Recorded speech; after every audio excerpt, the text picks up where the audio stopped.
I wasn't always the type of person to believe in the supernatural. Growing up, I thought ghost stories and things like Skinwalker were just rural legends, stuff people tell to scare the kids. But after what happened to me in the mountains, I now have a very different perspective on things. I still don't know what exactly was I encountered, but I know now that some stories are more than just stories. It started in the late fall, when my buddy Matt invited me on a weekend camping trip. Matt and I have been friends since high school, and we have taken countless trips into the woods and canyons and into several other places together, usually to escape the stress of our lives in the Albuquerque. A weekend of nothing but hiking, campfires, and beers around the campfire was something I always down for. But Matt had a particular spot he wanted to show me, a secluded area he had discovered the year before during a solo hiking trip. He called it the spot and said it was the perfect place to get away from everything. It sounded like a good plan. What could be possibly go wrong, right? The first few hours of the trip went as expected. We loaded up the truck, drove out of town, and parked at the trailhead. It was late afternoon when we set out, and the weather was perfect, cool, but not too cold.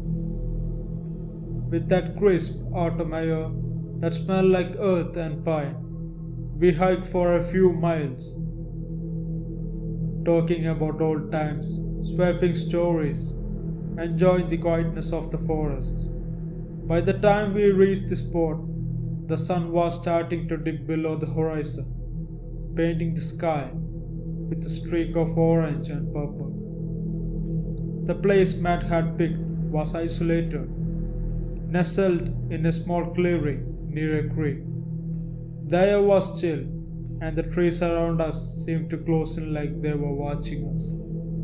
Matt pitched the tent while I gathered wood for fire, and as the dusk settled in, we got the fire going and cracked open a couple of beers. We talked late into the night about life and our work, our families, things like that. But as the night deepened, something began to change. The forest grew quieter. At first, I thought it was just a natural stillness that comes with the night setting. But there was something off about it. It wasn't the normal peace of the woods. It was the kind of silence that felt unnatural, almost as if the forest was holding its breath, waiting for something to happen. It's like when a predator hunting his prey and the old forest going quiet. Matt noticed it too. He had been quiet for a while, staring into the fire, and I could see the shift in his expressions. "Hey, you heard that?" he asked, looking around. I hadn't heard anything at first, but now that he pointed out, I could tell something was different. There was a sound, very faint, coming from the edge of the forest, a rustling like something was moving between the trees. It wasn't the normal sound of animals that we were used to. It wasn't the scurry or smell of critters or the shuffle of a deer. It was something heavier, deliberate, a slow, methodical movement. At first, I chalked it up to a bear or something similar, but Matt didn't seem convinced. He stared into the darkness, his face pale. That was not a bear. That sound, different. After Matt said that to me, I listened harder, trying to make sense of the sound. Whatever it wasn't getting any closer. It was definitely circling us, The rustling would stop for a few moments, then start up again from a different spot. And every time, it sounded like it was getting closer to the camp. We should head back to the truck, Matt suggested. His voice had a nervous edge. I hadn't heard that before. It's getting late. We will come back tomorrow, Matt pointed out. I agreed. But as I stood to grab the flashlight from the tent, something caught my attention. The rustling stopped completely. The silence was deafening. But this time, it felt wrong. I took a few steps toward the edge and peered into the darkness of the woods. I don't know why, but something made me call out, "Hello, is someone in there?" I didn't expect someone to answer to my calls. I wasn't even sure what I was doing. Maybe I was trying to convince myself it was just an animal. But then, from the darkness came a voice. "Help me, please." The voice was soft, almost like a whisper, but it was unmistakable. It sounded human, and it sounded desperate. For a moment, I thought it was just someone playing a prank, or even maybe another hiker or a camper who had gotten lost. But there was something about the voice that made my blood run cold. It didn't sound right, like it was coming from too far or too close at the same time, as though it was both distant and right next to me. "Who is that?" I asked, trying to keep my voice steady. "Are you lost? Do you need any help?" But there was no response for a few seconds. But then, the voice came again, this time a little clearer. "Help me, please. I am lost." It was definitely a woman's voice this time, but again, something about it felt wrong. I glanced at man, who had gone completely still. He was staring into the darkness, his eyes wide with fear.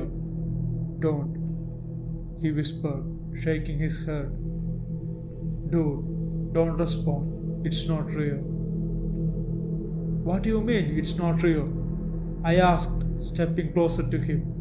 "It sounded like someone in trouble. Don't you hear that?" "Listen to me," Matt said urgently. "That's not a person.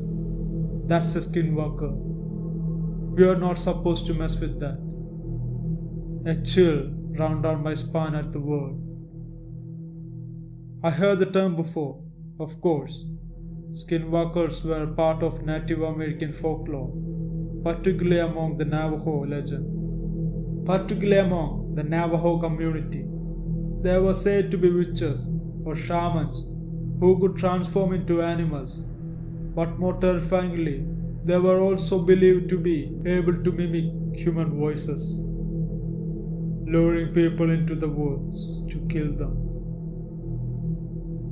I had dismissed the stories as myth, but hearing that voice, hearing the fear in Matt's voice, made everything feel wrong. I turned back towards the darkness, and that's when I saw it. Something was moving, standing just beyond the campfire light. It wasn't a person, but it wasn't an animal either. It was something else. I could make out the shape of a figure, tall and hunched, with long limbs that bent at strange angles. It was covered in matted fur, like an animal, but its face was human, or at least it looked like it had been human once. But something was wrong. The skin on his face was stretched too tightly. The eyes sunken deep into his skull, with no irises, just empty black voids. It opened its mouth, and I saw a row of sharp pointed teeth. I couldn't move. The air felt heavy, thick with dread. My heart raced as the figure took a step towards us. Then another. It moved silently, almost fluidly, as if it were floating just above the ground.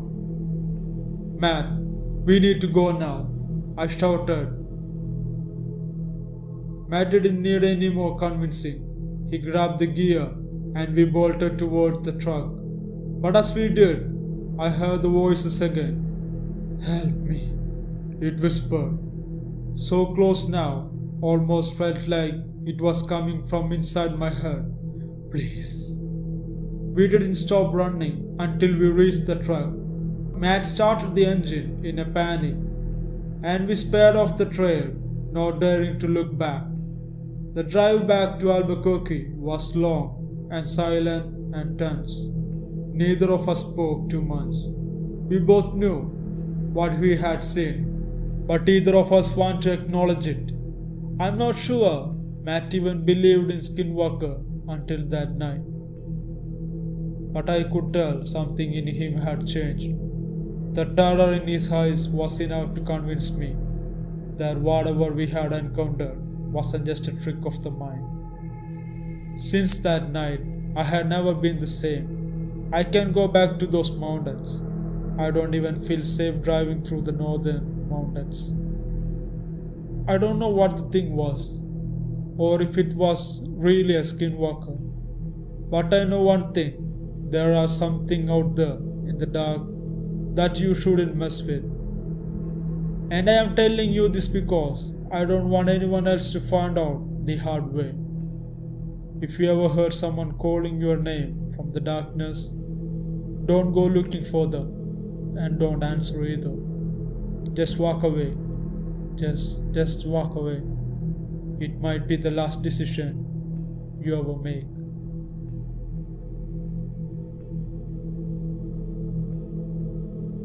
Hope you guys liked this video.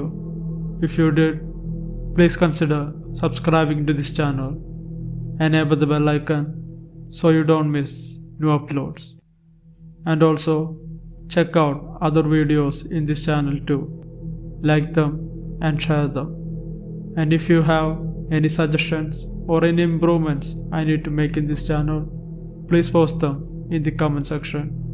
Till next time, this is Malayali WENDIGO. Bye.